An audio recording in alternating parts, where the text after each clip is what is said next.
Yeah.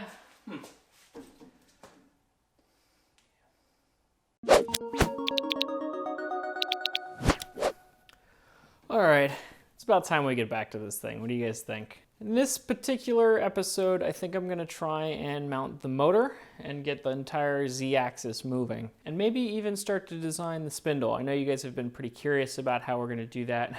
Frankly, we have been too, but I think Ryan and I have talked about it for the last few days, and I think we've got something that's probably gonna work. But we want you guys' opinion on it too, so let us know in the end of the episode. We'll do a little bit of design talk.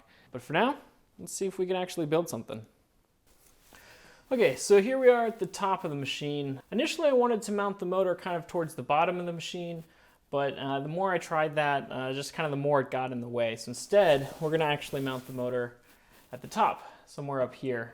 Now it's a little awkward for this motor to be sticking out of the top of the machine, but it does have some advantages. Primarily, it's gonna keep all the dust away from the moving parts. So in a grinder, you're gonna be making some pretty nasty dusts, in some cases hardened steel.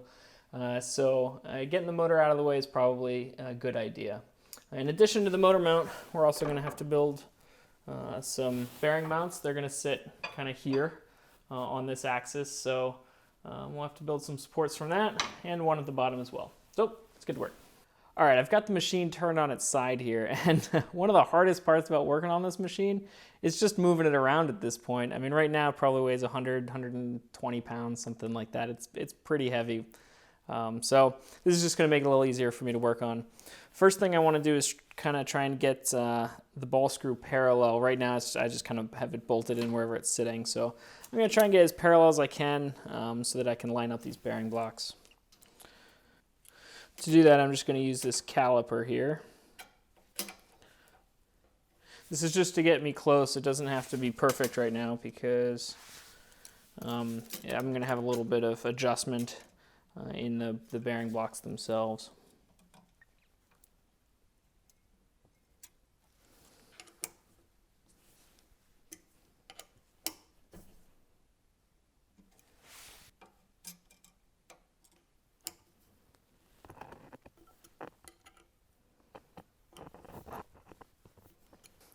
All right, that's close enough for this. I'm not looking for, sub-thousandths accuracy. This actually has a little bit of play in it as well. I'm actually going to move these kind of in as far as they go closest to this bearing block when I'm actually mounting the bearings as well. That'll help. And I'll drill the hole sizes a little bit bigger on the bearings so that they can have a little bit of wiggle room. Like they say, if you can't make it accurate, make it adjustable.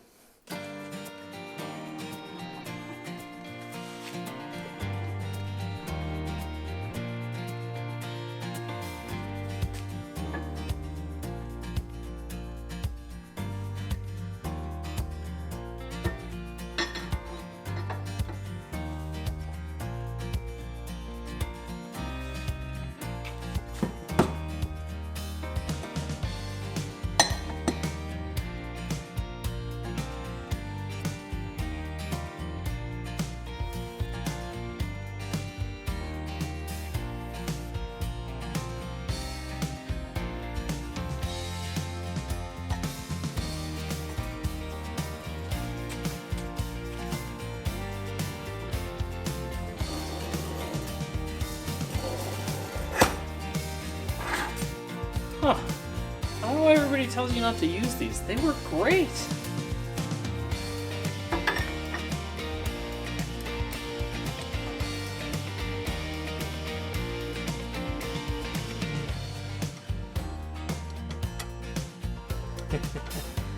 Sitting here trying to figure out why I can't put these center punches in.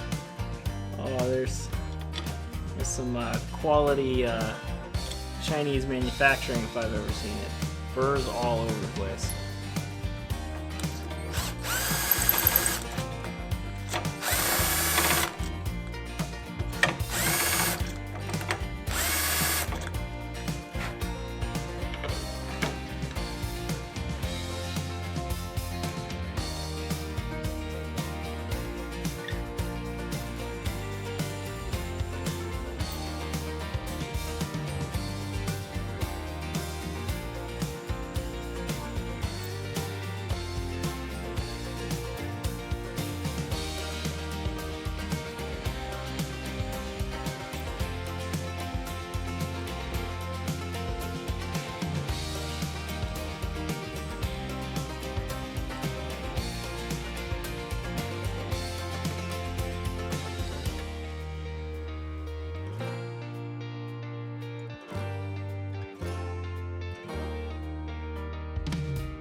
Okay, so this might be a little bit difficult to show on camera, but the plate that I've cut out here and tapped to mount the bearing block has a little bit of a separation between this piece of steel and this that I've got to fill. I've managed to get a set of calipers in there and measure it at about 4 millimeters. I don't have any 4 millimeter stock, but I do have something a bit thicker, so we'll mill that down on a brand new mill and get one on each side.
All right, so here's a question for you guys. Do I need to support the bottom of the ball screw with a bearing? It did come with a pretty nice bearing block for this, and it wouldn't be that difficult to fabricate one up, but is there any reason to? You know, I don't think it really needs support. My big question for you guys is, you know, what do I gain by putting it on? What do I lose by taking it off? What do you guys think? Okay, I think it's about time we tackle the Spindle Design. Now, I've got Fusion 360 open in front of me, a few sketches kind of roughly of what we've got planned, and my trusted shop cat. So I think we're good to go. I'm just gonna time lapse through this build real quick and then show you what we've got planned.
All right, this is what I've got so far. It's still pretty rough, and I'm missing some pretty major components like the dust cover. I guess let's start talking about the overall structure first. We've got these big 1/4-inch plate gussets. This thing is about 6 inches tall and 7 inches wide, which gives us a little bit of flexibility on where we're gonna mount it. My plan is to have it mount either low or high on the Z-axis, depending on whether we're doing small parts or tall parts. We're going to talk about the motor in a minute, but before I get to that, I want to show you the actual bearing setup because that's probably the most complicated part about this thing. I also apologize for my lack of organization in Fusion 360. I'm still learning how the program works, so I'm sure I'm doing a few things kind of goofy, but that's all right. So to start with, we've got this big 5/8 inch bolt that's going to be mounting the grinding wheel itself, along with a washer. This is going to be the main barrel of the bearing assembly. It's a 2.5 inch steel tube that's 3/8 inch thick, so it is pretty beefy. But let me come back to that in a second. All right, so this is a dust cover. It's just kind of a labyrinth seal that goes around the tube. We're going to be using angular bearings, and I can't find or afford sealed angular bearings, so angular contact bearings, excuse me. So instead, we're going to opt for kind of a labyrinth seal dust cover that should prevent most things from getting in there. All right, the red part is our axle. I've got that in red just so that it stands out a bit. That's going to be our main arbor. We're going with a 1-inch arbor for the grinding disc. And these, like I said, are angular contact bearings. You put them in pairs because the angle of the contact for the actual ball bearings is kind of something like this, a 45-degree angle between the bearings. So you put two of them opposing each other, and that's what gets you your strength and precision. And this is just a washer and a 3/4 16 lock nut. I'm using these deformed lock nuts. I think they work pretty well in vibration and rotation, but we're going to Loctite them anyway just to be sure that they don't move, because we're not going to have access to this once it's installed. And then the shaft continues. Everything gets smaller from here because this entire piece gets slid in from the front. This is another bearing. This is going to be a regular ball bearing. There's not much need for an angular contact bearing here. The only purpose this serves is to make sure that this shaft can't move laterally in this direction. So we don't need a whole lot there. It's really just to take up that slack, so there's not going to be much pressure on there. Ideally, this probably might be a thrust bearing, but I don't think we're going to need it. Then we've got a 5/8 lock nut. Same thing on this. This is going to be one of those deformed lock nuts. I'm not sure how they make these, but they basically are just kind of just a little bit the wrong shape for the threads, so you have to force them on. It's kind of neat. I'm sure there's a lot of science behind that, but I don't really know what it is. This is probably going to be the first thing we're going to machine and the most difficult. The precision on this has to be really, really good. The bearing surface here has to be very precise. It has to slip over these threads. That's why we chose these thread sizes. We're going to machine this out of steel. I'm not sure what kind of steel just yet. And we're probably also going to machine it between centers. So I'll have 2 center points here and here before this gets drilled and threaded. I think that's going to be the best way to keep this in line. So that's kind of the gist of it. Let me talk about the motor for a second. Some of you guys probably recognize this. This is a brushless motor. These are they're known as hobby brushless motors. They're used a lot in electric skateboards. In fact, I used one in the electric skateboard that we made. If you want to check out that video, link below. And I know a lot of you machine guys are probably looking at this and going, this is way underpowered. There's no way you're going to get the power out of this.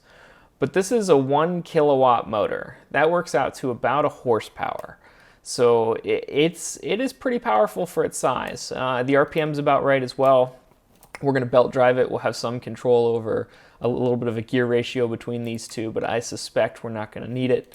We'll probably run it on 24 to 36 volts. These things can handle a lot. We'll have to have a pretty beefy motor controller for it, but it's not going to be a big deal. If you guys have any specific reason why this won't, other than the fact that it just looks too small, because I know it looks too small, but I think it's going to work just fine, let me know in the comments. This is another part that's going to be fairly difficult to machine. This is going to be tricky when it comes to order of operations. The center shaft, like I said, we're going to be doing on centers, so the order of operations is not going to be as big of a deal. These have got 2 bearing surfaces that we're going to have to machine in a pretty precise way. And we're going to have to do it in one operation, and we're going to have to do it with all the gussets, motor mount, and back plate welded on, because all of that welding is going to distort this tube. This is pretty heavy steel. It needs to be to get the rigidity we need out of it. So we're going to have to machine both of those bearing surfaces after all this stuff is welded. I think we know how to do it. We'll go over that order of operations once we get there, make sure it makes sense. But I suspect we're going to build this and probably machine this surface flat, mount this to the mill, and use a boring bar to get in here, and perhaps a long boring bar to get all the way to the back of this bearing surface. That is the plan. I'll turn this all back on so you can take one last look at it. Like I said, we're missing a few parts here. There's going to be a dust cover and a protective guard that goes all the way over at least half of this grinding wheel, probably a bit more than half. We're also going to seal up this motor pretty good. It'll probably all be one cover that gets bolted on the sides here and here. And that's going to protect the motor, which is full of magnets. So we really got to seal this off pretty good from the dust, because it's just going to attract it like crazy, and it will destroy the motor. But that's it. Let me know what you guys think of this design. If you have any questions about it, I'll try and answer in the comments. We might make a follow-up video to this as well. But that's it. Let me throw it back to me in the future. Okay, that's going to do it for this one. I know we've asked you guys a number of questions during this episode, and we really appreciate your comments. I think it's going to help us out a lot. I know this spindle design might not be the most traditional way of doing things, and we're totally fine with that. But we want to make sure there's not any big glaring mistakes, so we're going to kind of throw it out there for you guys to comment on.